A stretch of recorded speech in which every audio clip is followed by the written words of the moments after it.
हाय दोस्तों, नमस्कार। आप सभी कैसे हैं? आशा करता हूं कि आप सभी कुशल मंगल होंगे। आइए और एक नए कहानी के साथ मिलते हैं। मैं हाय मौर्य राजू भाई, आप सभी का मेरे यूट्यूब चैनल में स्वागत है।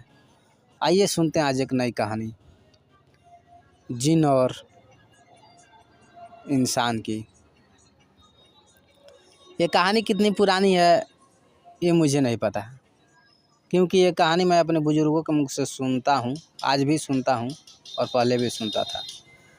जब ठंडी का मौसम हुआ करता था तो हमारे गांव में आग जलाया जाता था दरवाजे पे, मगर हर दरवाजे पे आग नहीं जलती थी, किसी किसी के दरवाजे पे आग जलता था और बहुत बड़ा लकड़ियों का ढेर इकट्ठा किया जाता था और शाम के टाइम में उसमें आग जलाया जाता था।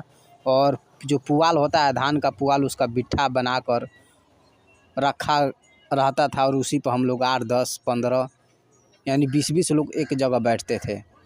उस समय मैं बहुत छोटा था, 8-9 साल 10 साल का था। मैंने सोचने समझने की शक्ति थी, क्योंकि ये कहानी मैं तो तब भी सुनता था और आज भी सुनता हूँ, जो हमारे बुजुर्ग हैं। तो उस समय कहानी सुना रहे थे कि एक जंगल में झरना था, जो पहाड़ के ऊपर से पानी नीचे गिरता था और वहाँ पीपल, बरगद, पाकड़ इनका वृक्ष था, सेमल का वृक्ष था, अशोक का भी पेड़ था, जामुन का पेड़ था। माने वो बागीचा यानी जंगल था, लेकिन बागीचे के रूप में तब्दील था। वहाँ मीठे मीठे फल भी मिलते थे खाने के लिए। गर्मियों का मौसम में मई जून जुलाई के महीनों में। तो एक लड़का था, बकरी चरा रहा था। बकरी चराते चराते वह फल खाने के बहाने वो हमेशा उधर ही जाया करता था। तो जब वो एक दिन गया बकरी चराने झरने के पास, तो वहाँ देखा उसको प्यास लगी थी। पानी पीने के लिए वो गया था झरने के पास, क्योंकि पहले के लोग झरने और नदी तालाबों से ही पानी पिया करते थे। पानी लेकर मटके में बहुत ही कम ही लोग जाते थे, क्योंकि पहले भी तो मटके में भी पानी कुएं से और तालाबों से ही आती थी।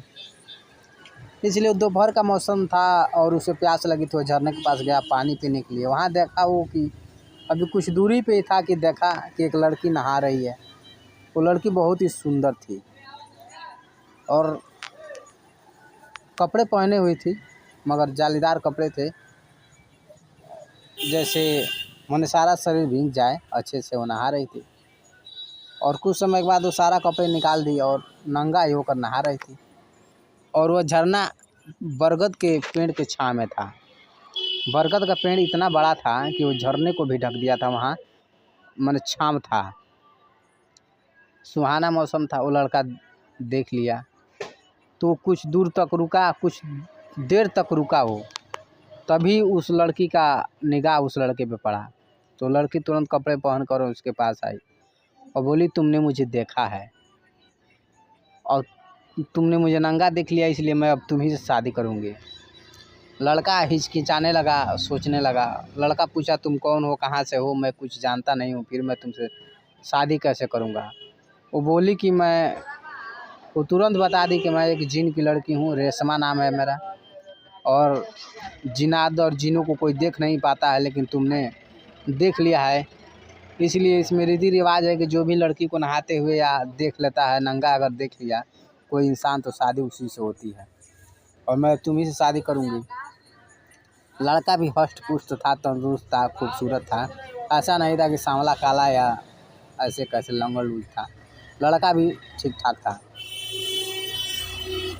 अब उन लोगों में धीरे धीरे बात होने लगी। कुछ दिन के बाद लड़की बोली कि चलो मैं तुम्हें अपने घर लेकर चलती हूँ, अपने माता पिता से तुमको मिलाऊंगी। लड़का बोला, मैं तुम्हारे घर कैसे जा पाऊँगा? सुना है तुम लोग का घर ज़मीन के अंदर होता है, पेड़ों के अंदर होता है। लड़की बोली, चिंता तुम मत करो, मैं तुम्हें ले चलूँगी। लड़की लेकर गई एक पेड़ के नीचे और बोली, तुम आँख बंद कर लो। लड़का आँख बंद कर लिया और कुछ देर के बाद बोली कि लड़की कि तुम आँख खोलो। जब लड़का आँख खोला तो वह एक महल के अंदर था और उस महल में अजीब सी रोशनी थी। ये नहीं कि लाइट थी, बिजली थी, अजीब सी रोशनी थी। वहाँ इतने पत्थर लगे थे कि सारे पत्थर जल रहे थे, बर रहे थे, यानी जगमग जगमग उजाला किए था। हर तरफ सोने की दीवारें, सोने के खम्भे, हीरे जवाहरात से सजी हुई खिड़कियाँ, संगमरमर दराखें, प्याले, ये सब मने जैसे लग रहा था जैसे वो स्वर्ग जन्नत में आ गया हो। और वहाँ बहुत ही लोग थे जो इधर उधर अपना काम कर रहे थे। वो लड़की उसको लेकर गई एक अधेड़ आदमी के पास, इंसान के पास, वो भी सोने का गहना वहना मुकुट उकुट पहन रखा था। उससे मिलवाई और बोली कि यही वो लड़का है जिससे मैं शादी करूँगी। जिन बोला ठीक है तुम्हारी शादी तो हो जाएगी, लेकिन इससे पूछो क्या यह अपने घर वालों को छोड़कर यहाँ रह पाएगा। लड़का बोला कि नहीं, मैं अपने घर वालों को छोड़कर नहीं रह पाऊँगा। लड़की बोली कि नहीं, ये काम करना, तुम आते जाते रहना, तुम कुछ दिन यहाँ रहना, कुछ दिन अपने घर पे रहना। लड़का बोला ठीक है। ऐसे ही करते करते कुछ वक्त बीता और एक दिन उनकी शादी हुई। और वो कुछ दिन वहाँ पर रहता था और कुछ दिन यहाँ पर रहता था। जब उनके बच्चे हुए तो लड़का बोला नहीं, ये हमारे स्कूल में पढ़ेंगे, यानी हमारे तरफ पढ़ेंगे। लड़की बोली कि नहीं,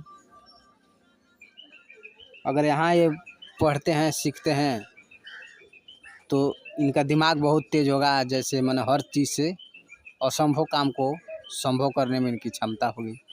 लड़का बड़ा ठीक है। उनके 2 बच्चे हुए, उनकी पढ़ाई लिखाई वहीं हुई और उन लोगों में अजीब शक्तियाँ थी। फिर धीरे धीरे उनका परिवार चलता रहा। ऐसे ही करते करते उनका परिवार चल रहा है। अब तो लग रहा है कि उनकी देहांत भी हो गया होगा, लेकिन ये कहानी हम लोग को सुनने को मिलता था। क्योंकि जब कोई भी कहानी अंत होता था तो यही लोग कहते थे कि सब लोग मिल कर रह रहे हैं, बस यहीं पर कहानी खत्म। पहले के बुजुर्ग जो भी कहानी सुनाया करते थे, उनका अगर परिवार जो भी कहानी का रस होता था, सारांश होता था, वो मिल जाता था, कहानी वहीं पर ख़त्म हो जाती थी। तो ऐसे ही कहानी हम लोग को सुनने को मिलता था पहले। अगर ये कहानी आप लोग को पसंद आई हो तो लाइक कमेंट सब्सक्राइब कीजिएगा और मेरे चैनल पे बने रहिएगा। ऐसे ही एक और नई कहानी के साथ मैं मिलूँगा। तब तक के लिए धन्यवाद दोस्तों।